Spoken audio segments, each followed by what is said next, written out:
Hello, hello everyone. Thank you for joining us today. Hello, hello everyone.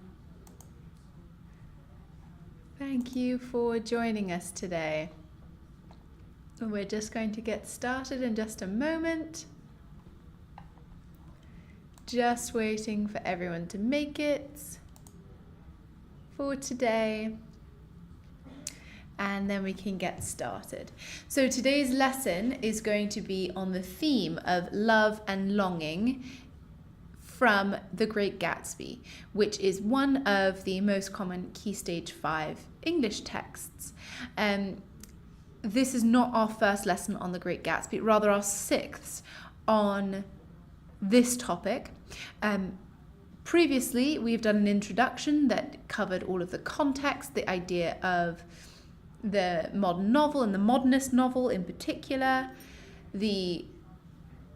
who was F. Scott Fitzgerald, what is this novel about, as well as the plot and characters and key motifs, key settings, etc.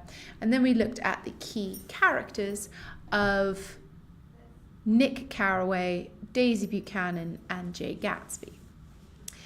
And since then, we've been looking at themes. So thinking about what the ideas in The Great Gatsby have to do with love and longing. And so if you're thinking about where this takes place, Willow, hello, thank you for joining us again. If you're thinking about where this slots into A-level study for example, your different exam boards, some of your exam papers are based all on love and relationships. And in other cases, if you're thinking about coursework with The Great Gatsby, then you can think about this as one element to consider, or some ways to garner ideas for your coursework if you're thinking about love more broadly in The Great Gatsby, or love perhaps as destructive or idealized, or longing as part of the American dream, for example. So let's get started then.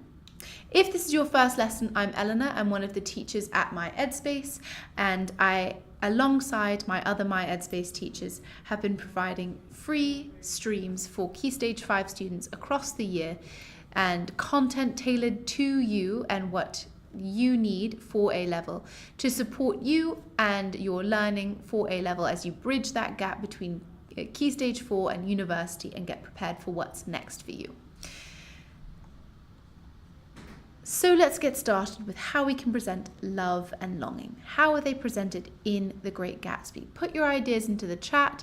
It doesn't matter if they're just off the top of your head, because we're going to go from there into thinking about lots of different ideas about love and longing. So give it a go yourself and then we'll get started.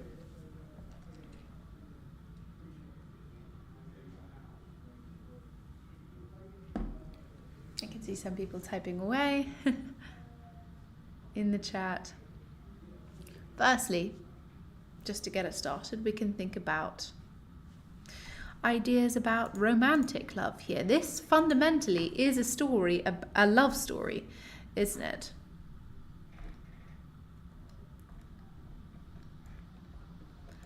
About romantic love, particularly Gatsby's love of Daisy, love of and for Daisy.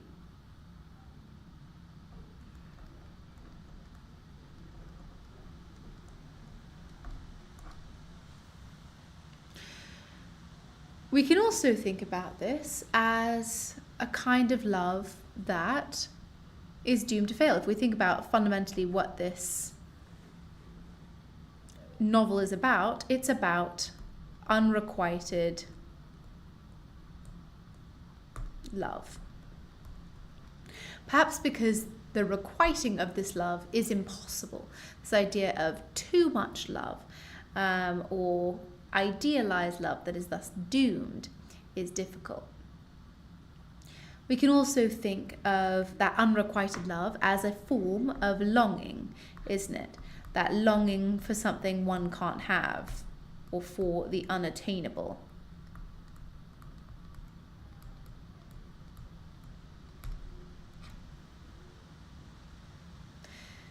And we can also think of longing then as other ideas, like longing for something better. For example, that's why Jay Gatsby has lived and become who he is, because he wanted something better. And that brings us to ideas of the American dream, which is that you can make something of yourself and make a better life for yourself if you work hard enough, if you want it enough. So the idea of wanting then is very much linked to the American dream. We can talk about the passion of this love as well, what it leads Gatsby to do. This passionate, enduring love that though they're separated for 5 years, Gatsby never stops loving her and believes she never stops loving him as well. And I think in a way, Daisy does love him this whole time, but has sort of accepted she can't have him. We can also think about what this love does. This love is lost to the past.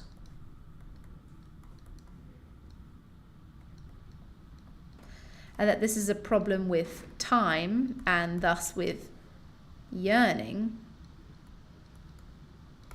And linking us to the modernist movement, this rejection of traditional society. Hello, Miranda. We can think about betrayal, absolutely.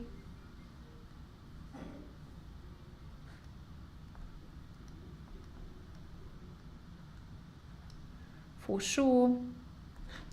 We can think about sacrifice, thinking about all that Gatsby perhaps has done to sacrifice for Daisy, and the fact that he is sacrificed for Daisy at the end. The same with Myrtle, perhaps. Hello, Miranda. Thank you for joining us. We can think about this as idealized. Idealized with these ideas and motifs of gold, of Daisy as an idol that we've looked at in our previous lesson on Daisy, the motifs of ideas about money and semantic fields of luxury, etc. Thinking about this idealized thing, but idealized then is also a problem, isn't it? Because if you're idealizing, you're not seeing something for what it actually is. And thus you're blind to reality. And that brings us to another interesting motif in the novel, because sight and blindness plays such a big role in thinking about what people are looking at, what they're seeing, what they think they're seeing, and how other people are seeing them. For example, the eyes of Dr. Eckelberg looking over everyone, thinking of the overview and the critical lens of these, and helped particularly with Nick's perspective as well here. Thank you, Mohith. With this as well, we can think of love and longing as all-encompassing, absolutely taking over to the point of destruction and delusion. I mean, to a certain extent, if we start removing ourselves from thinking about Gatsby's love as romantic, it starts to become an obsession and a desire that he wants to achieve no matter what. And that starts to get us to this idea of control, possession, and again the American dream, but really more Fitzgerald's critique of it and critique of the time, this idea of consumerism and wanting to own things and wanting status, even if those things are people, and by that I mean Daisy, right? He wants Daisy because he wants what she is and who she is, and he wants to be someone who can have her, Remember, that's why he took her, because he had no right to touch her hand. This idea that he wants to be someone who can have her. We can think of it as doomed. We can think of love and longing as destructive, as blinding, as unrealistic. These ideas of longing, limited or playing with boundaries of society. And these invisible barriers and boundaries of class divisions.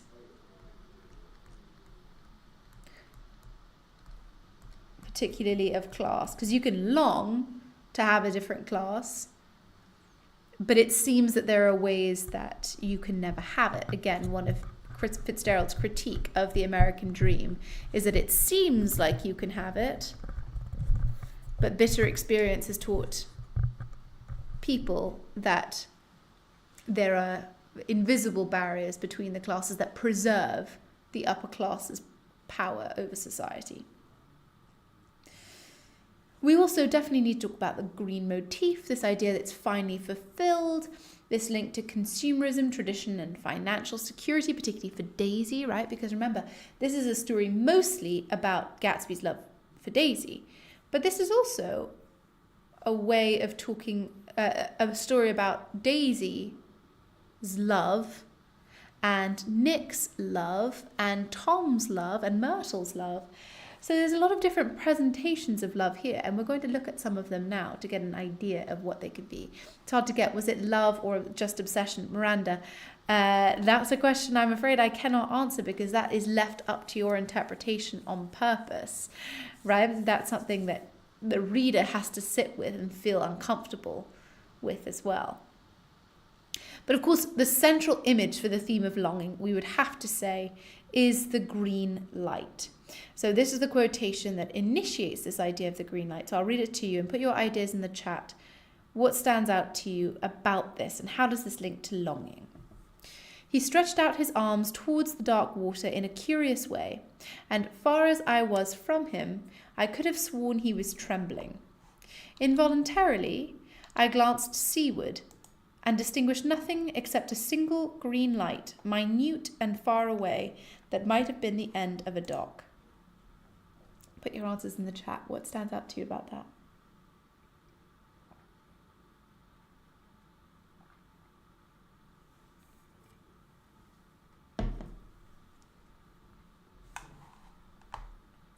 Feel free to type away. I want to hear your thoughts.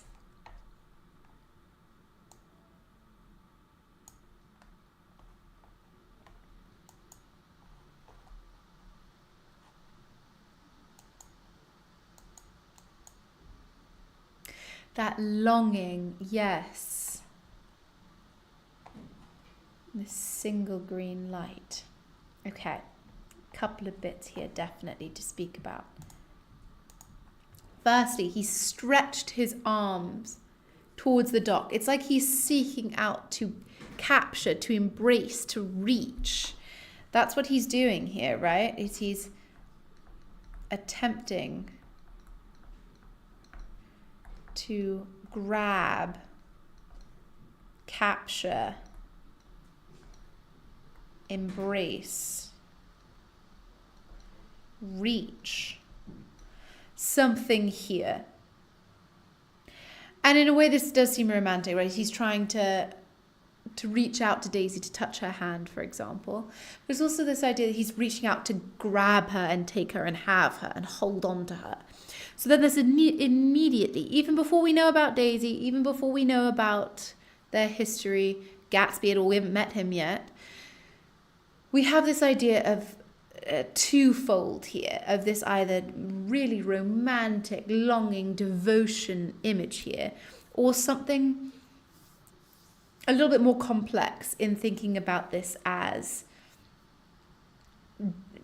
a more desire, and a desire for something and a reaching out for something that's absolutely all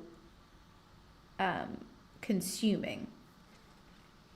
But that holding versus having, there's a tension there immediately. Wanting to catch, have everything, maybe. Miranda, agreed. With this as well, thinking about him as trembling, That makes that all-encompassing even clearer, right? Desire, fixation, obsession, whatever you want to call it.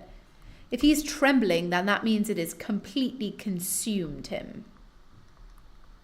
We don't know what it is that's completely consumed him yet. To poor old Nick, it just seems like he's reaching out to a green light. Nick is like, okay.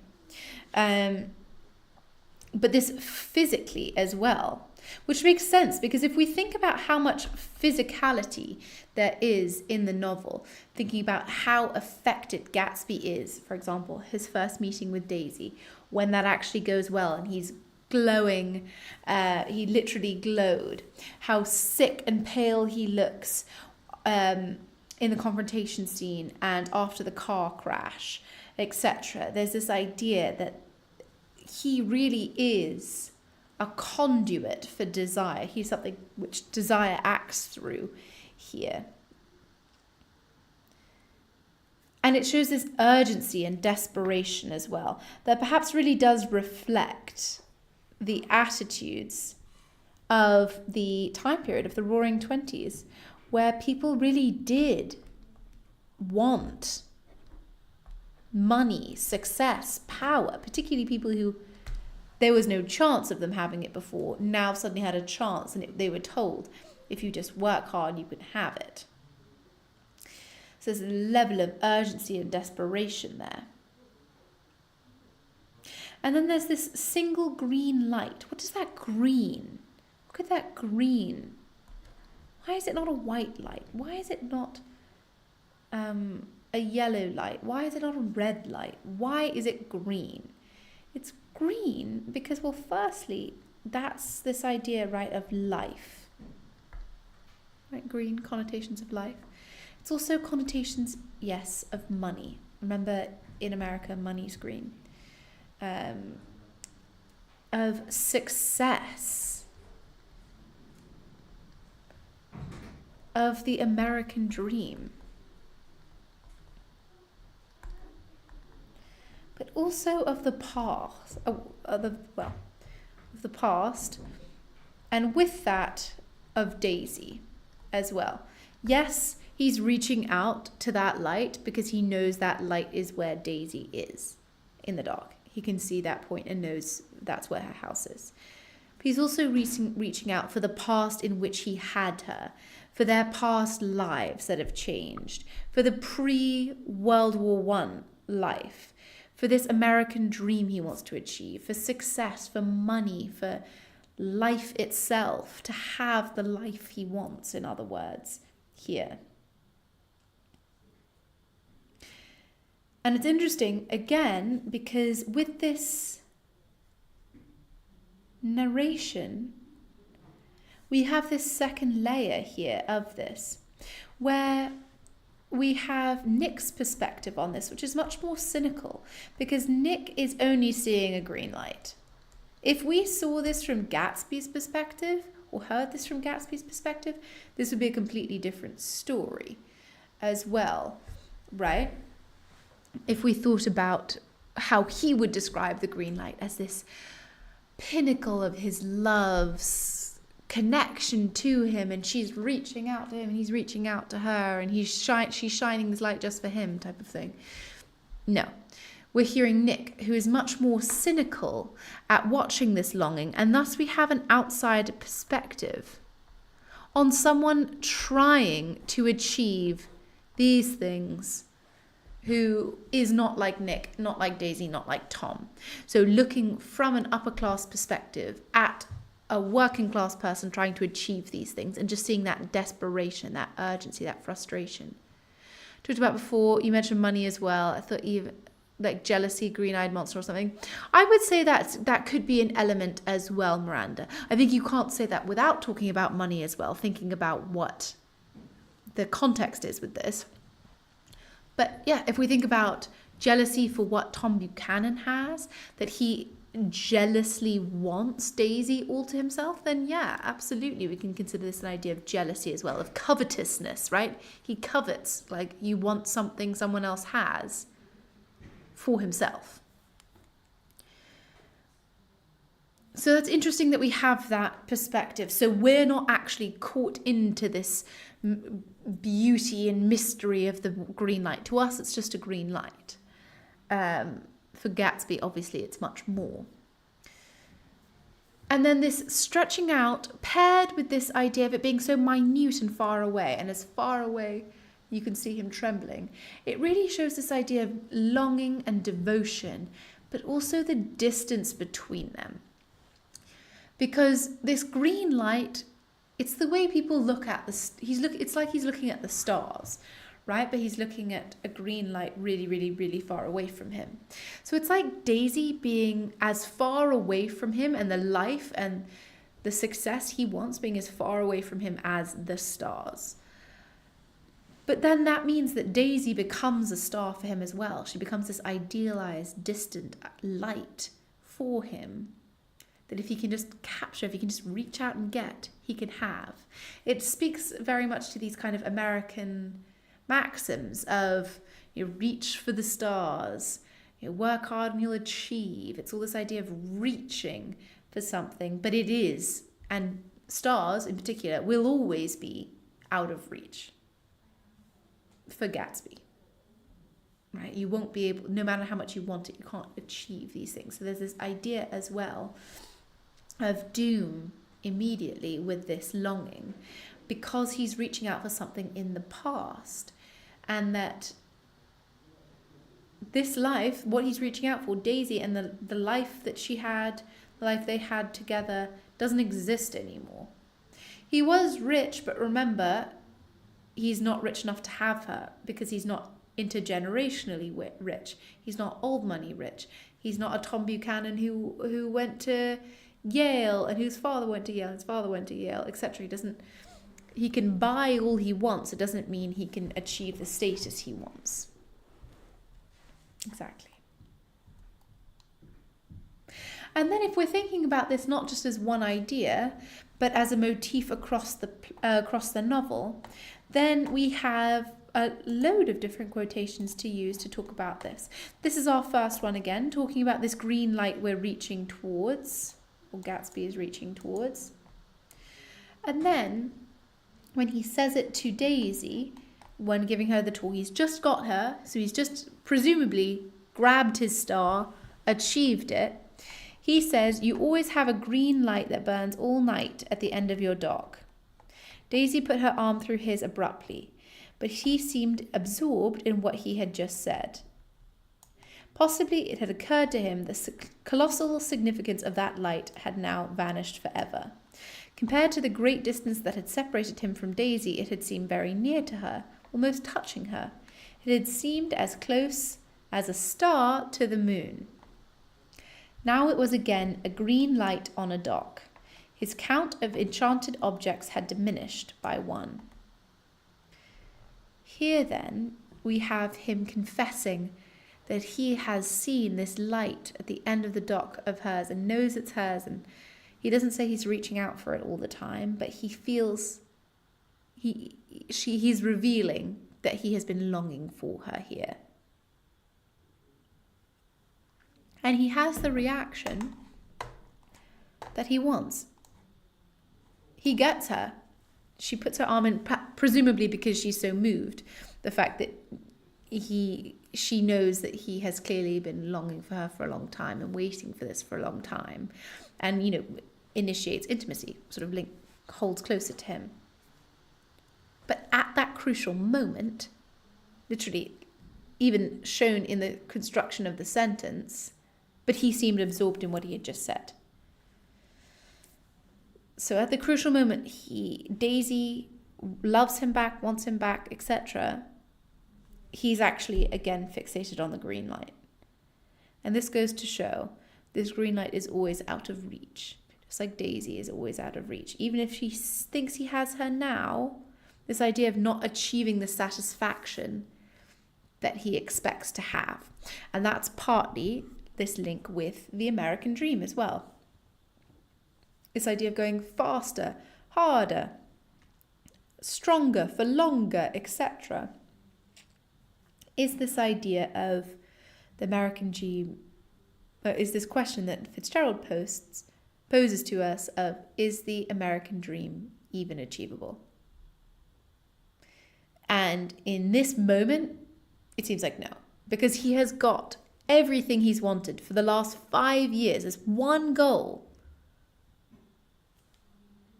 And he just feels a sense of kind of let down. He doesn't appreciate that he has it. It's just driving on to that next thing. So the futility then of the American dream. And the significance of that light. Remember, if we're to argue the way perhaps Miranda is arguing with talking about Daisy as love or just obsession, if he suddenly achieved the green light, if he suddenly realized that the green light now doesn't matter, does Daisy matter to him? Or was it just the pursuit of her that was the obsession for him? And now that he has her, it's kind of immaterial at this point. He doesn't care as much. The colossal significance of that light had now vanished forever. So then we have this idea of proximity. So Fitzgerald is playing sort of distance with us now. Previously, the colossal distance that he hadn't seen her for 5 years, this 5 years, this class, this complete distance between him as a working class man and her, or young man, and her as a debutante. There's so much distance there. So that by the time he got to the mansion with the green light, he felt so much closer to her than he had been in the past. But now that he has her, that doesn't matter anymore. The distance, he feels like he has covered that distance. He's broached that distance. And so the significance of the light no longer is meaningful to him. It doesn't have that same devotion. He's not going to be, from this point forward, standing on the dock, reaching out to it. Does that perhaps mean that some of this element of Daisy is also lost in that first achievement of her? Perhaps. Especially indicated by this idea of his count of enchanted objects had diminished by 1. That phrasing of enchanted objects diminishing never returns to us, but it suggests that there's more than just the one enchanted object, and that we are going to lose more power in these ideas he's put his mind to as we go along. However, it's implied as well that it's Daisy.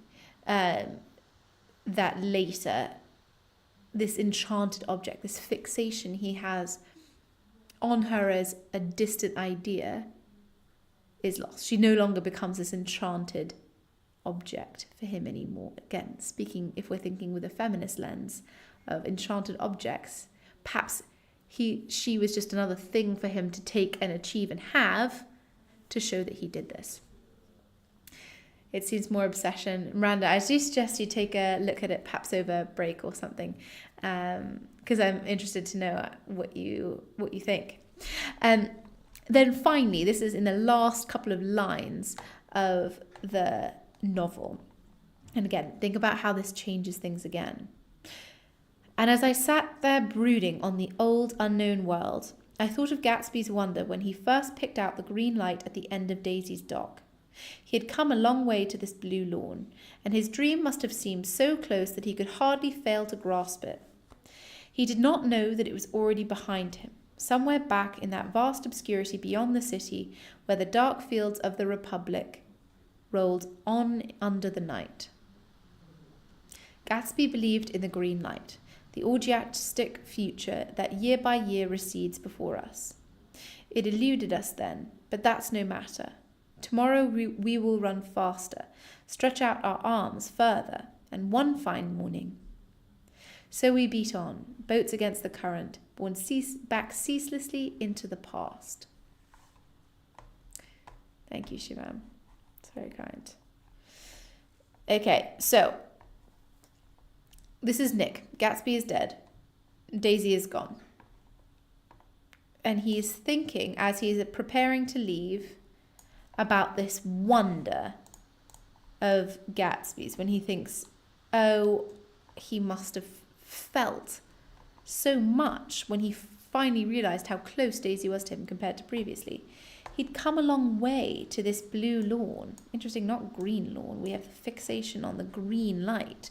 That perhaps again suggests, because Fitzgerald is very interested in colour, that the green and the blue, they're not the same. If this was a green lawn, it would suggest he's surrounded by green, that he is become perhaps the green light for someone else. But he hasn't. His lawn is blue, and the light over there is still green. So it's like all of this effort, etc.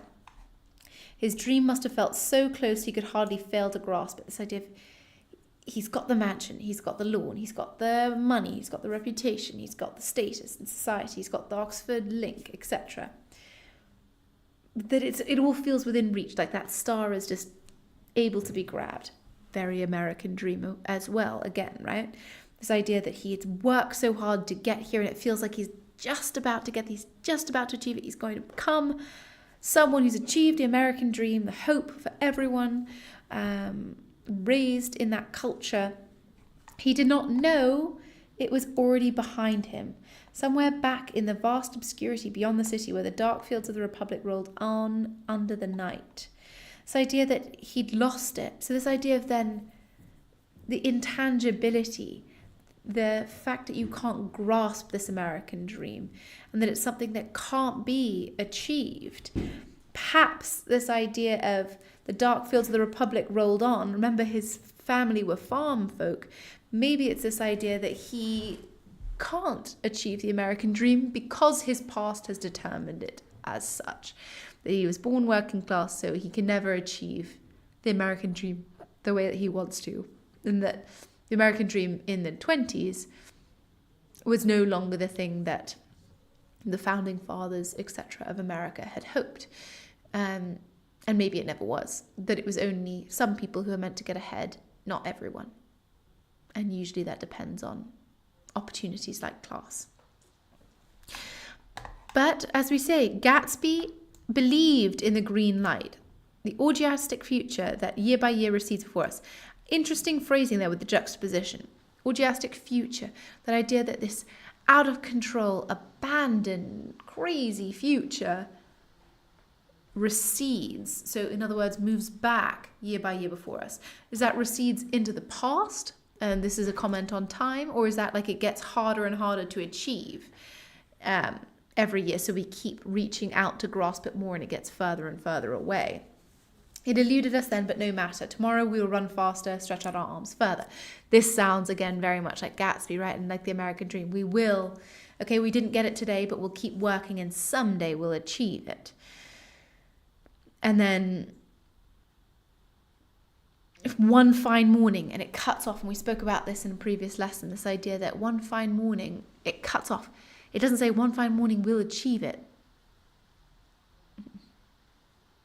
One fine morning, maybe we will, maybe we won't, we don't know. It's that idea of it always being intangible even to us. We don't know what's going to happen. And so we beat on boats against the current, borne back ceaselessly into the past. So this idea that we're fighting, boats against the current are going the more difficult way. So fighting against the natural movement of the water, going back into the past. So we're continuously trying to force ourselves to the future, but we keep being beaten back into the past. This idea that no matter how hard we try to change society, and remember the 1920s was a particularly big changes to societal structure, etc. Think as well later of Stanley Kowalski, type figures from A Streetcar Named Desire. That's, remember, 25 years later. It's this idea that they may be striving for something new, but these conventions, society, tradition, roles, etc. keep pushing them back into the past continuously. And this is where the novel ends. This is the idea that we don't get that satisfaction of the achievement of the American dream. And Tanner, interestingly, says the green light offers Gatsby a suitably inaccessible focus for his yearning. So this idea then that the green light is a good choice because it is always out of reach. He can't reach it from where he is, literally, right? Physically. He is on the opposite side of the bay. But also metaphorically, This gives him a good thing to focus on that he just can't achieve. The same way that he focuses on Daisy, who he can't achieve. He focuses on becoming a Tom Buchanan, something you can't do. Now let's look at Gatsby's love for Daisy. And here are a bunch of quotes thinking about how we can look at Gatsby's love for Daisy. This is earlier than Streetcar Named Desire? Yes, this was published in 1925. Streetcar Named Desire was first performed in 1947. So yeah, a generation's worth of difference. Okay, couple of different bits here. He knew that when he kissed this girl and forever wed his unutterable visions to her perishable breath, his mind would never romp again like the mind of God.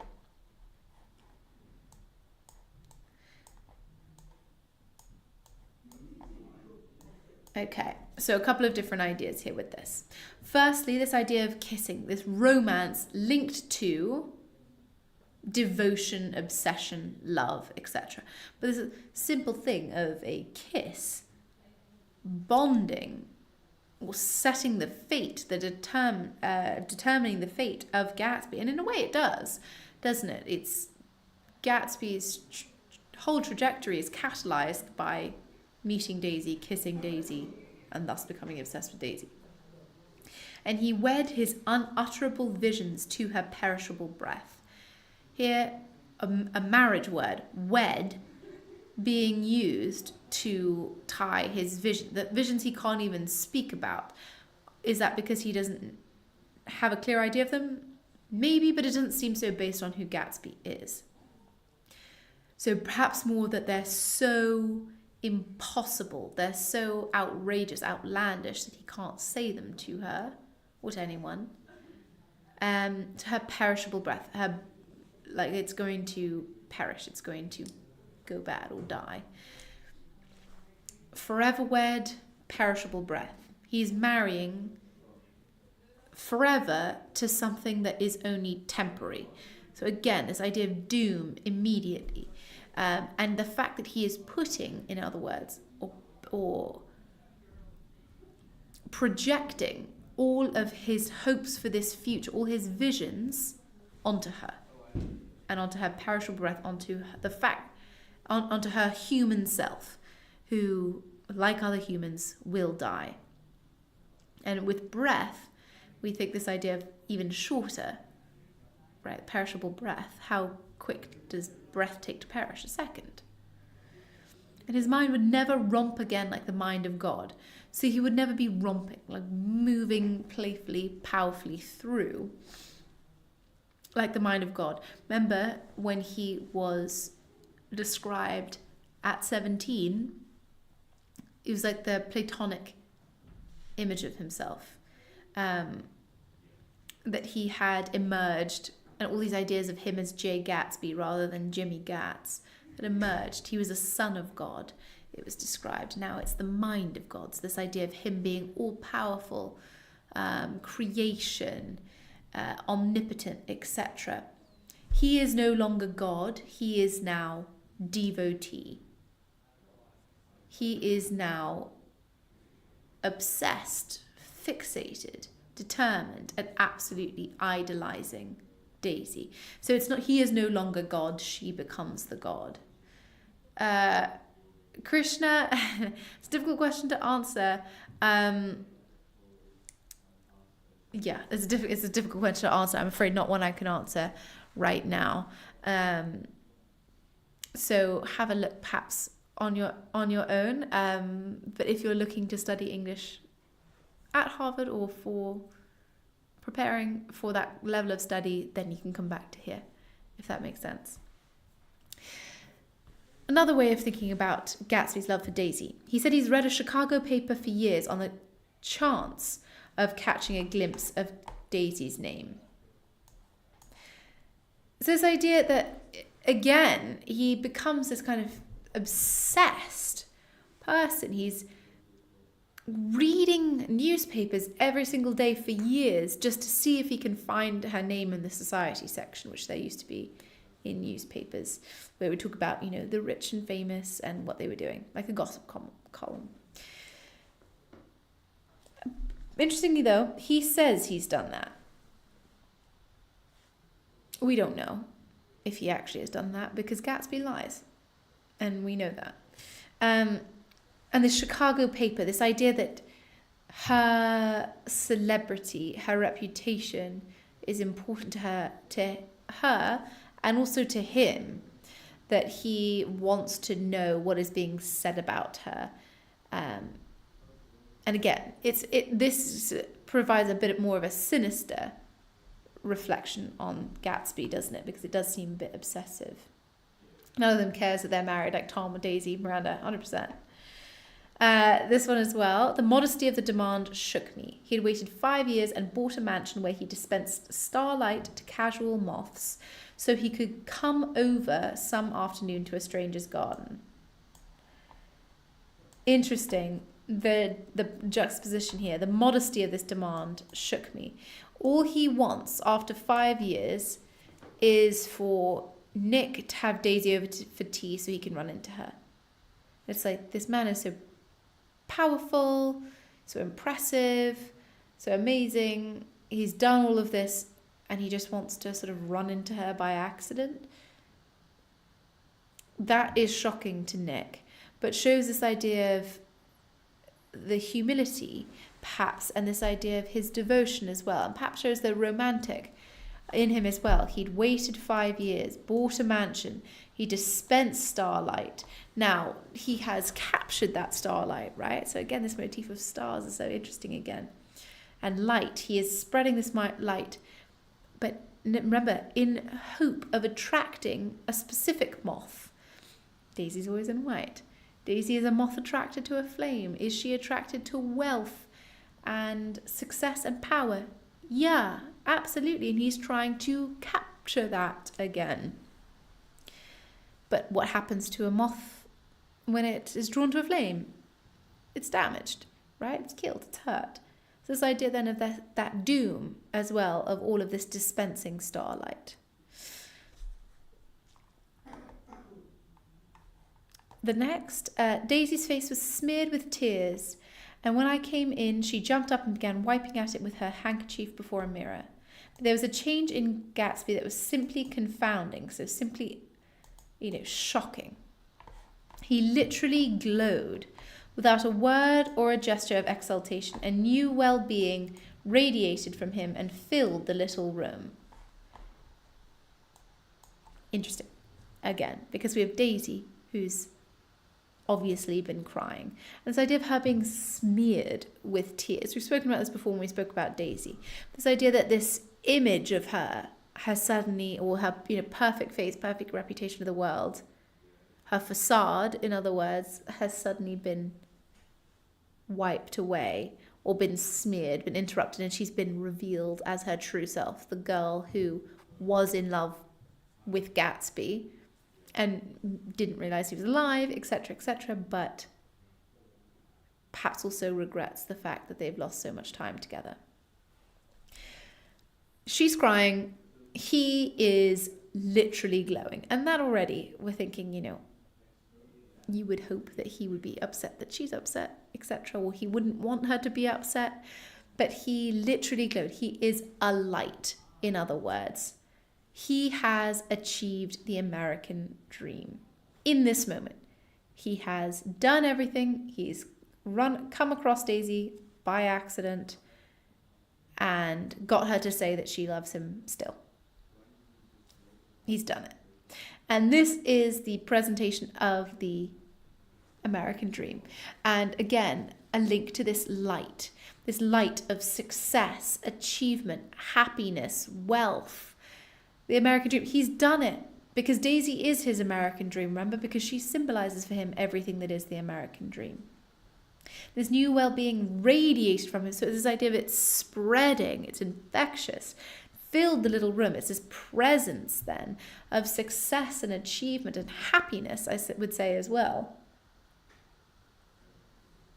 And filled the little room. It's like that idea of this size of the American dream takes up space And this achievement, he's become a success.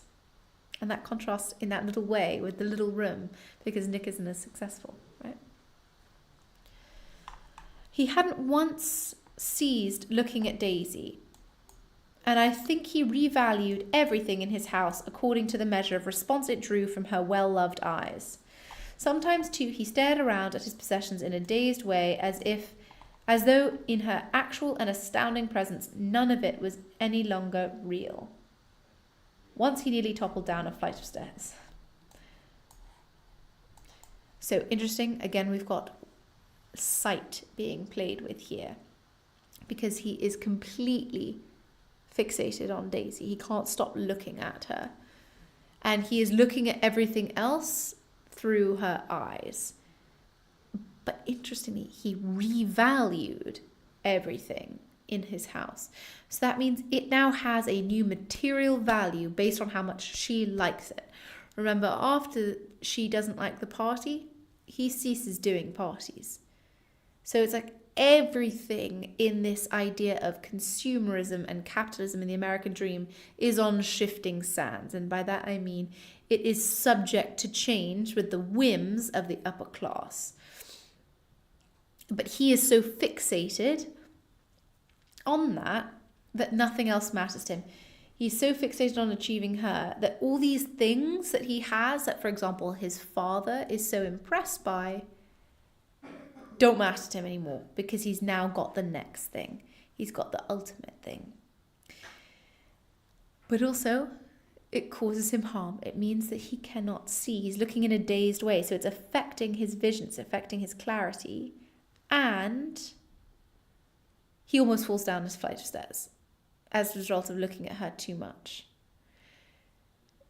And that prefigures the actual harm that comes to him when he's so fixated on Daisy that he can't see reality and he can't see what's going to happen. Miranda, so Daisy was not lying that she was materialistic or just a child of that society. Gatsby knew that, but he still loved her. The blame is on him then, if not very judgmental. Well, I think she was materialistic, yes. I think he was as well. It's tough to say if he knew that she was materialistic or just wanted to have the things that would make him love her the way she could make her love him, the way that she could love Tom, and for the reasons she could love Tom. Yeah, so it's hard to say, because we don't know if he knew that or doesn't know that. But that sort of stormy crying with the shirts, it's hard to say if she's crying because she's overwhelmed with regret and loss and love for Gatsby that she's been separated from, or if she's like, well, look what I lost out on by marrying the wrong guy.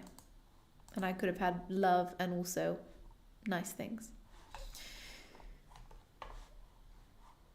Interestingly as well, of course, we've got one of the most famous quotes. You can't repeat the past, he cried incredulously. Why, of course you can. It's this idea then that he loves Daisy, but does he love real current her? Does he love now her?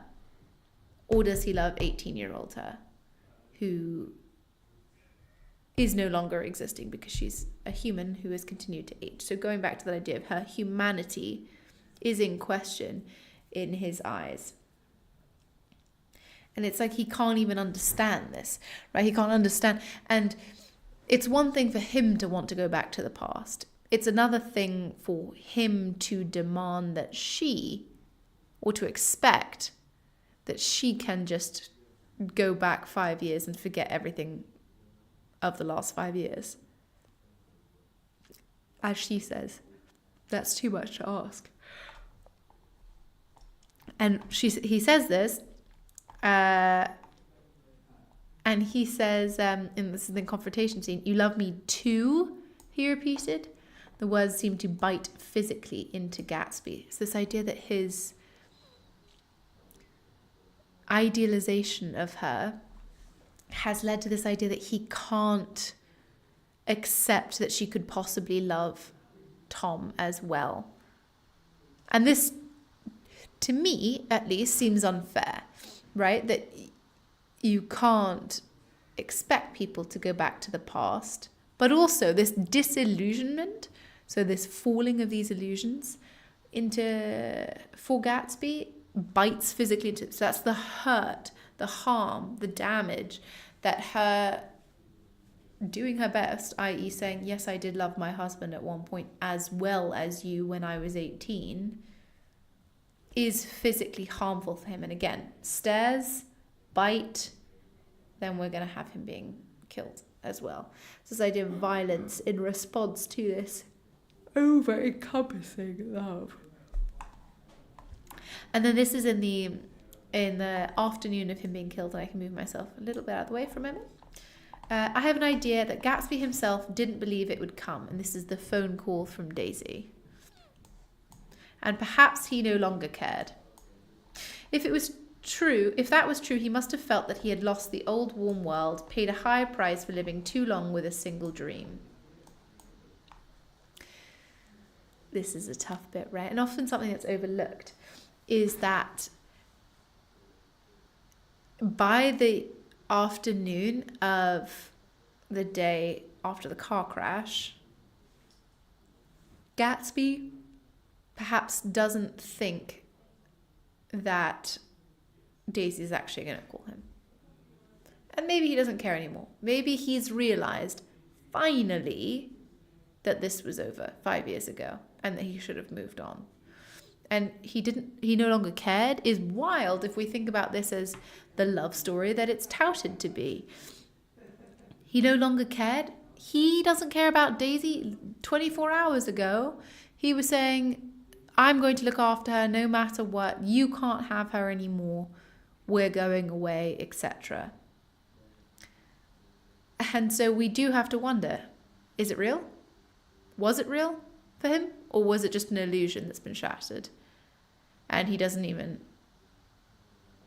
care how it ends up anymore because he's done or disillusioned or knows he's lost. And he must have thought he lost the old warm world, that idea of he has lost the past, yes, which is often all described during the summer, the hot June, wedding, etc. And remember, it's just the end of the summer now. So it's the idea of the past, this old living world in other ways, and paid a high price. Again, money. He's worked too hard. He's sacrificed too much for living with a single dream. So this idea that he's had to pay too much for doing this, and it ended up not working out the way he wanted it to. And he's going to pay a higher price, right? Because in a moment he's going to be killed. And with that, it's that he paid the ultimate price, really, for loving Daisy. And perhaps that's partly his fault, because he did fixate on her, when he should have probably more sensibly moved on. But also it's the idea that he has sacrificed everything. And just before he dies, he's also lost not only her, not only his reputation, not only his lifestyle, etc. Not even some of his friends, like Nick, really, who's very angry with him after the car crash. But he's also lost Daisy, the idea of Daisy, the purpose of his life for the last 5 years, and now his life. And Morton interestingly says that Daisy represents a blank canvas that men can project their desires onto. So there we really have him as idealizing her, as in a way dehumanizing her as well, objectifying her, obsessed with her, but not actually seeing her as a person. Do we see her as a person here? Do we think about this? Do we ever hear about Pammy, who presumably would also need to be thought about if he's going to whisk her away? You know, there is an argument that Daisy is absolutely idealized by Gatsby to a fault. Now let's look at Daisy's love for Gatsby. And here we can argue whether or not she loves him as much as he loves her.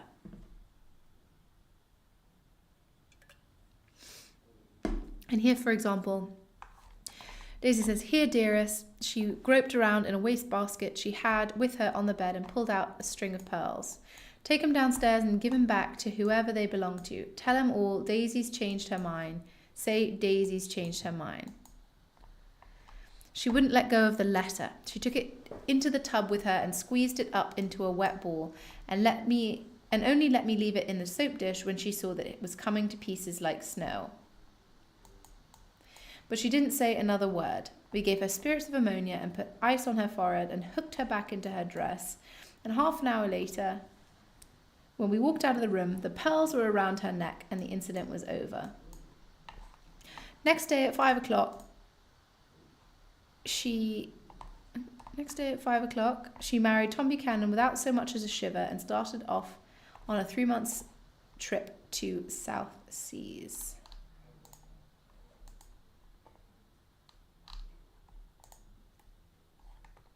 So here, firstly, we have the string of pearls, which is from Tom and costs $350,000 at the time in the 1920s. Today, that translates to $7 to $10 million for a string of pearls. So that goes to show the absolute extremes of the wealth we're talking about when we're talking about Tom Buchanan at the time. He's spending millions on a string of pearls for their engagement / for their wedding. And she takes it off and throws it in the bin. So then that means that we have to be thinking about this as a symbol. String of pearls, white, necklace, and often a choker at the time, so a really close to your neck necklace, and traditional and extremely expensive, as we know. So then they have this symbolic weight of expectation, virginity, society, convention, power, money, but also of confinement, right? Of, in a way, strangulation, in that this string of pearls becomes like a collar for Daisy, and she becomes this kind of thing of Tom's rather than her own person. So this is her buying into convention, in other words. But she rips it off. Again, symbolically, that's important. She's thrown it away. She's saying, I don't want riches, power, status, reputation, money, Tom. Of course, Tom represents all those things. And she says, to whoever they belong to.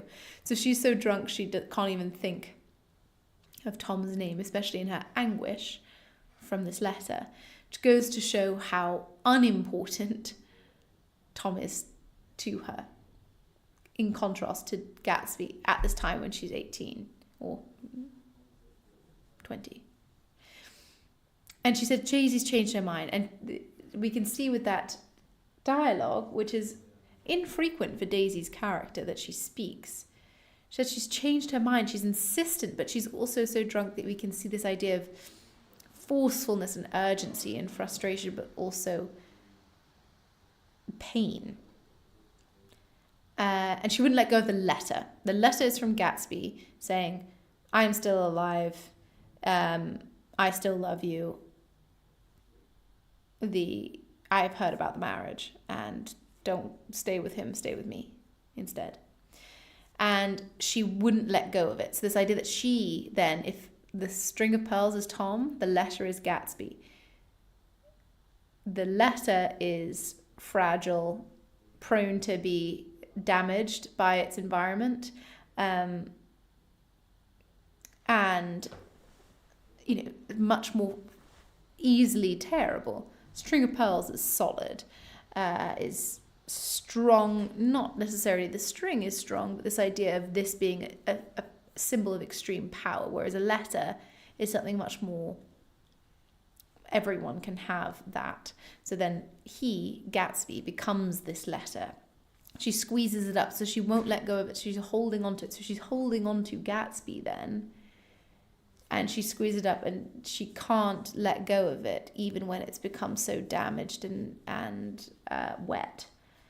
And she only let go of it when it was coming to pieces like so. So literally when the dream about Gatsby, the love, the romance of Gatsby falls apart, which is when she has to choose in this bath, do I stay with Tom, have the security, status, power, reputation I want, or do I throw all of that away for something so not promised? I mean, obviously Gatsby, I'm sure, has promised lots in this letter. We don't get to read it. But for something that is not a sure thing. Remember, she's a woman in the 1920s. They've only recently got the right to vote, but she can't have her own money, have her own job, support herself, exist in society, and particularly the society she was in, without a husband. And to publicly reject Tom the day before the wedding would be a disaster socially. So she perhaps would even be alienated from society as a result of it. So this is really, do I throw everything out or not? And she doesn't say anything. So it seems for a moment like she's going to have her resolve and go and announce it. Was she forced to marry or was she willing to? Miranda, interesting question. It's tough to say, right? I don't think she was forced into it by anyone else. I think maybe society, in a way, forced her into it. She felt like she didn't have another choice. But it does seem later when she comes back from her honeymoon, etc., that she's in love with her husband. And so she's fine with her choice after that, until she remembers about Gatsby. But this idea of hooked her back into her dress, it's like it's being done for her, right? It's like, okay, you've had your upset, you've had your romance, now get yourself together, put back on this reputation, this appearance that you need to uphold as an upper class woman. We will help you to do that. We'll help to confine you back into that role. And off you go. Go and follow what you need to do. And interesting, notice the passive of the next part of the phrasing. The pearls were around her neck and the incident was over. Thus, the pearls really do prove themselves to be symbolic here. Because it's like she's made her choice with that. We know in that line that she's going to marry Tom, not Gatsby. Because she's got this indication of wealth, status, society. She's chosen that rather than leaving it in the wastebasket. She's put it back on. But again, it not only shows her status, it also restricts her. The incident was over. Again, that idea of the episode, the romance is all shortened because she realizes what she has to do in society to survive. She married Tom Buchanan and they went off. Done. And this was part of this idea of when they were courting, was she wanted her life shaped now, immediately, and the decision must be made by some force of love, of money, of unquestionable practicality that was close at hand. That force took shape in the middle of spring with the arrival of Tom Buchanan. There was a wholesome bulkiness about his person and his position, and Daisy was flattered. So this is really why, when everyone asks, why did she marry Tom? In a way because she felt she had to. In a way because she felt like she couldn't give up everything that she would have to give up to be waiting still for Gatsby. And C, because that's what she wanted. She wanted life sorted now. She wanted certainty. She wanted security. Who can offer her that? Tom Buchanan. Not in a love way, but she wants one of those things close at hand, sorting things out for her. Tom arrives. He is powerful, strong, secure. And Daisy gives into that. But this idea of the decision shaped now, really wanting it to happen quickly, does speak to that consumerism and that capitalist impatience, right? She wants everything done now. Remember, the modernists are responding in part to the Industrial Revolution, the progress, machinery, technology, etc., where everything, the pace of life is sped up very quickly. We can see this in The Great Gatsby through the cars, the machinery, the colours, Gatsby himself, right? But this idea that she wants to be sorted, and this is how she will be. She knows she'll be protected here, which is also why she doesn't leave him when he cheats on her continuously, and we don't know if he abuses her the way he abuses Myrtle, but it's in the realm, right? Their eyes met and they stared together at each other alone in spaces, talking about Gatsby. With an effort, she glanced down at the table. You always look so cool, she repeated. She had told him that she loved him, and Tom Buchanan saw he was astounded. So, this is not saying things clearly. She is implying here by talking about him as part of this advertisement that they were talking about. You always look so cool. This is her trying to say, but not being able to say directly, that she loves him. But Tom knows, because he is part of the upper class who also can't say things directly. It's all innuendo and suggestion through which they do this. Even if you wanted, the family would agree to marry that period Paul Gatsby. I know, Miranda, it's so sad, right? It's like that futility, like, just can't. You can be in love, but it'll never work out in this society. So but this idea of their eyes met, they stared together at each other alone in space. There is a real romance here, a real connection between them, and a real past between them as well. So that then seems to validate this idea that she does love him back. She just can't say it the way that he can. And with an effort, she glanced away at the table. So this idea of she's drawn into Gatsby the way that Nick is as well. But also she does sort of try to pull away, maybe to not make it so obvious to her husband who's in the room, but also perhaps to try and resist this. You always look so cool. Again,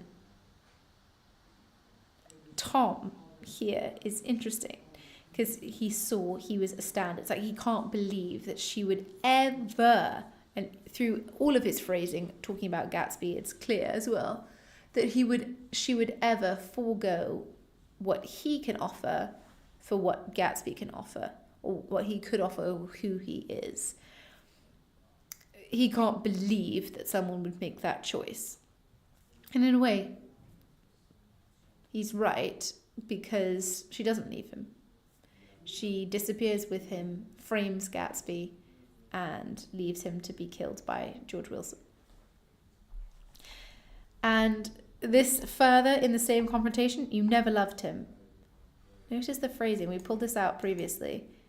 It's a command, right? That's what you have to tell him. You never loved him. She hesitated. Her eyes fell on Jordan and me with a sort of appeal, as though she realised at last what she was doing, and as though she had never all along intended doing anything at all. But it was done now. It was too late. So here Daisy is in trouble, because she does not realise that Gatsby is going to say to Tom straight out, I'm taking your wife away with me. She doesn't love you. She loves me.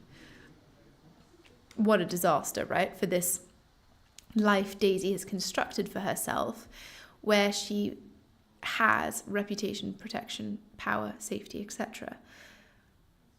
But it also a bit shows her cruelty, right? It shows that she was never going to go through with it ever. Like, it's nice for her to have a little way to get back at Tom for his affairs. It's nice to be flattered. Remember, that's what she says about, or what is said about her with Tom as well.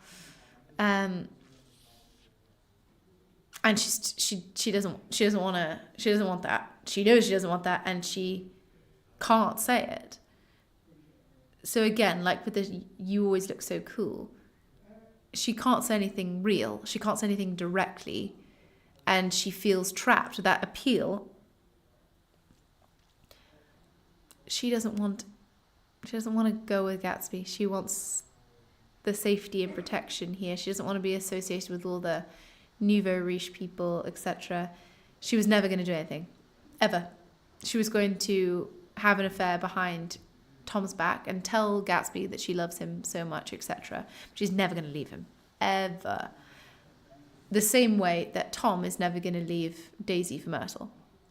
That those two are reflective dynamics. Who's done now? It's too late. So it's when Gatsby forces the question.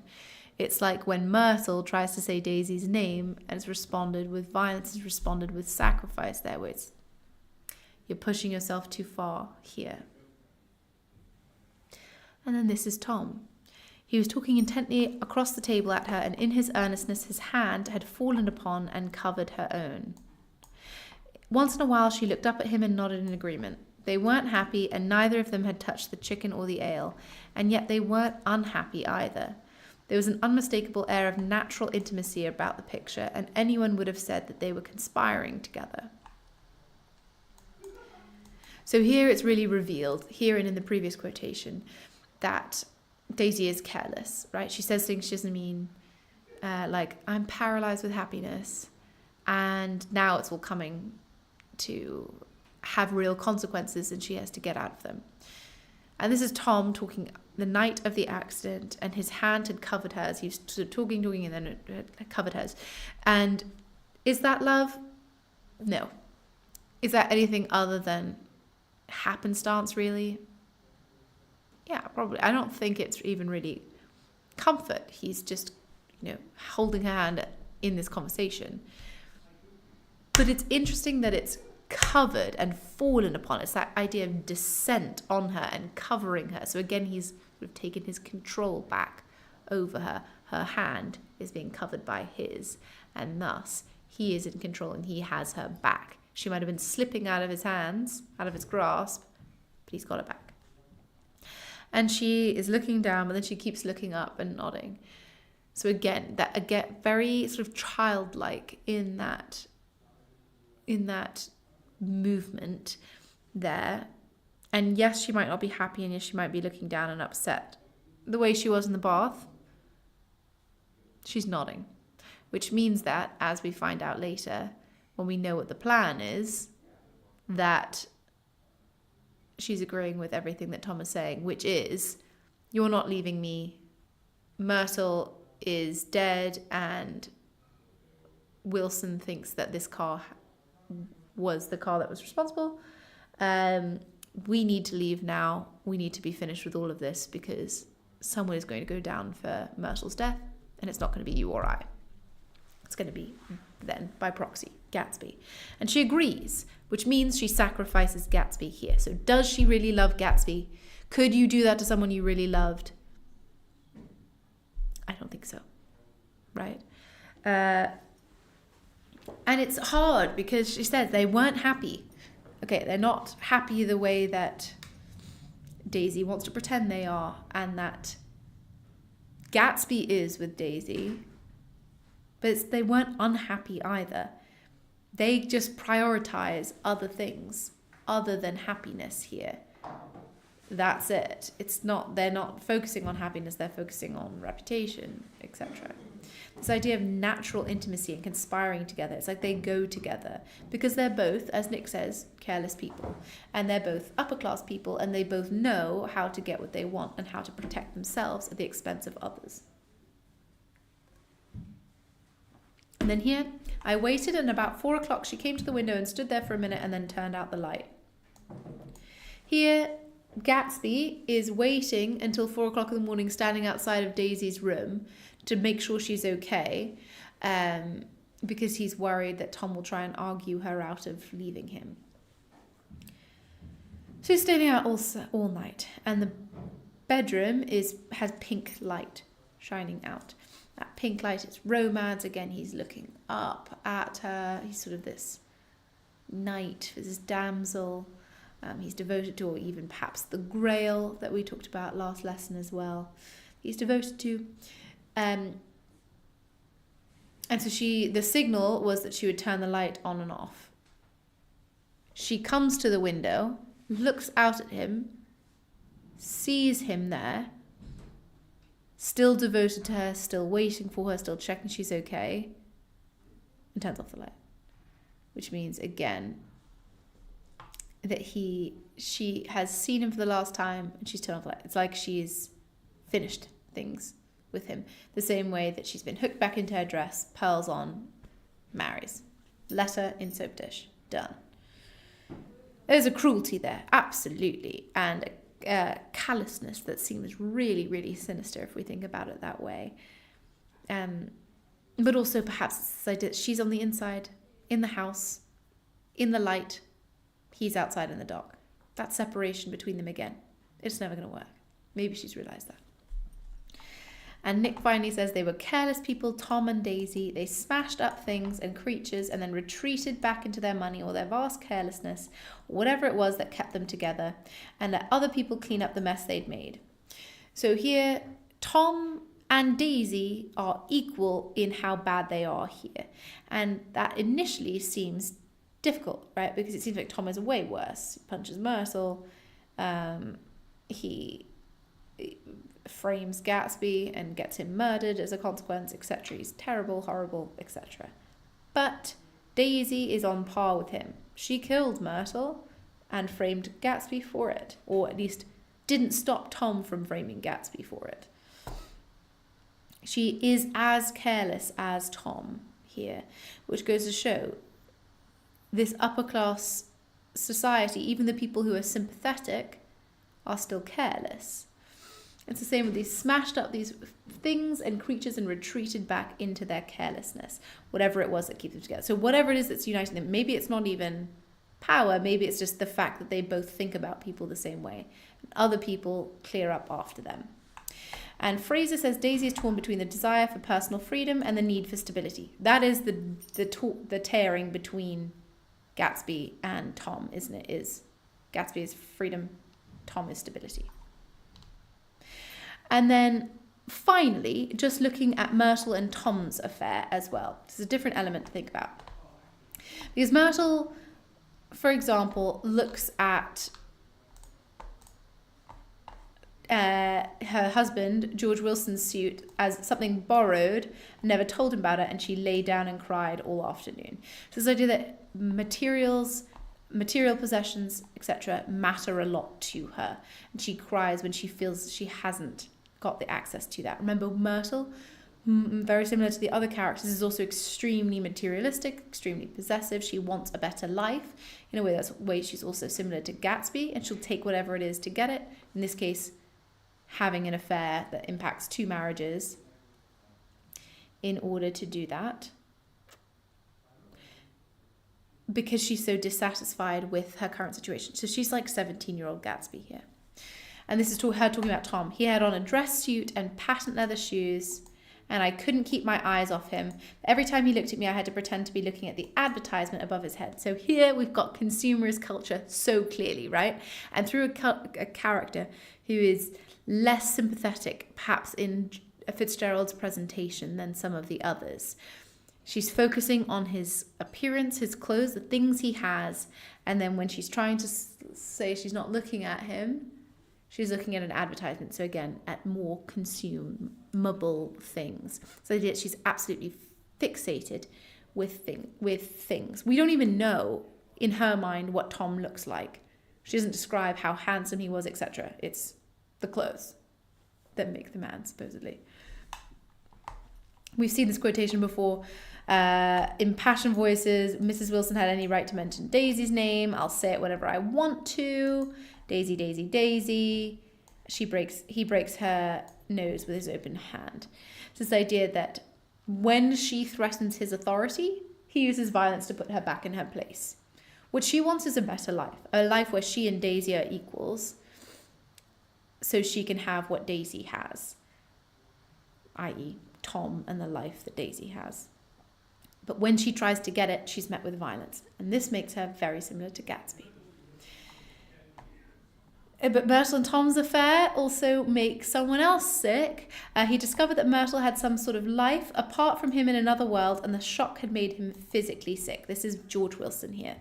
Arguably the only person who for real loves someone for that person. And it makes him physically sick to think of her as cheating on him. But that's not even the real problem. A life apart from him in another world. She has separation, freedom, distance from him. That's made him sick. They're all terrible people. Agreed, Miranda. And that's the point, right? That's what capitalism, consumerism does in the roaring 20s. So she's also willing to sacrifice people for this as well, to step on people to get ahead. Her eyes, wide with jealous terror, were fixed not on Tom, but on Jordan Baker, whom she took to be his wife. So she is so possessive of Tom but she's not looking at Tom. She's looking at Jordan, who she thinks is Daisy, and is jealous and afraid of her, and wants her life, wants to be her, is just covetous of everything that Daisy is. Remember, she is in, for example, New York, trying to act as if she is a Daisy. And then this is finally when she's killed, torn open her shirt waist, the left breast swinging loose like a flap, mouth ripped open and wide open and ripped a little at the corners, etc.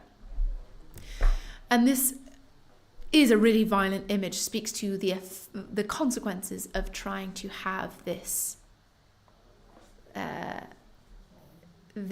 access to the American dream when you, in other people's minds, shouldn't.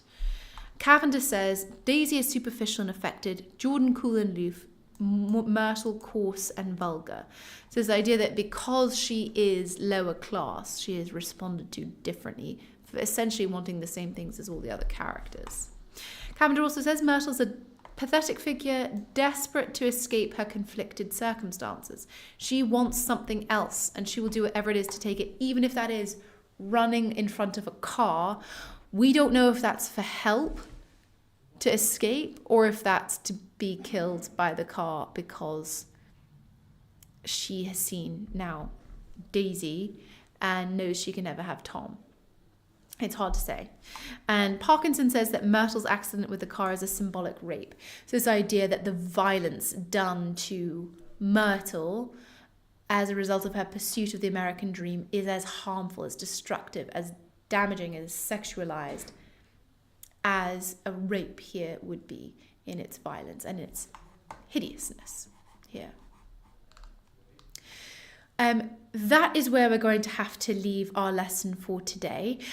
Just to remind you that our next lesson, we're going to be carrying on with The Great Gatsby, and then for 2 weeks we're going to have a break because we're going to have Easter break here at My Ed Space, which means that all of your free streams, for example, from My Ed Space, will be changing because they'll be offering Easter revision courses for all of your subjects, for GCSE, if you're in GCSE, or for A-level.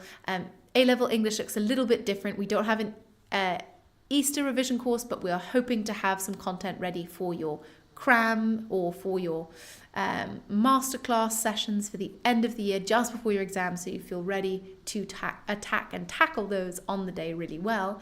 But if you're looking for more content from us in the meantime, there is my channel, Eleanor Does English, as well as My Edspace _English, as well as My Edspace _ your other subjects.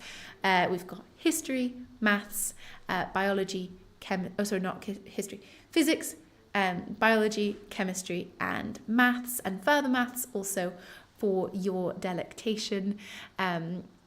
Hope you find this helpful, and we will carry on with our next lesson on another Great Gatsby theme, and I hope to see you all there this time next week, so 6:50 to 8:15, 8:20, depending. Thank you all for your attendance. See you next week. Bye for now. Bye.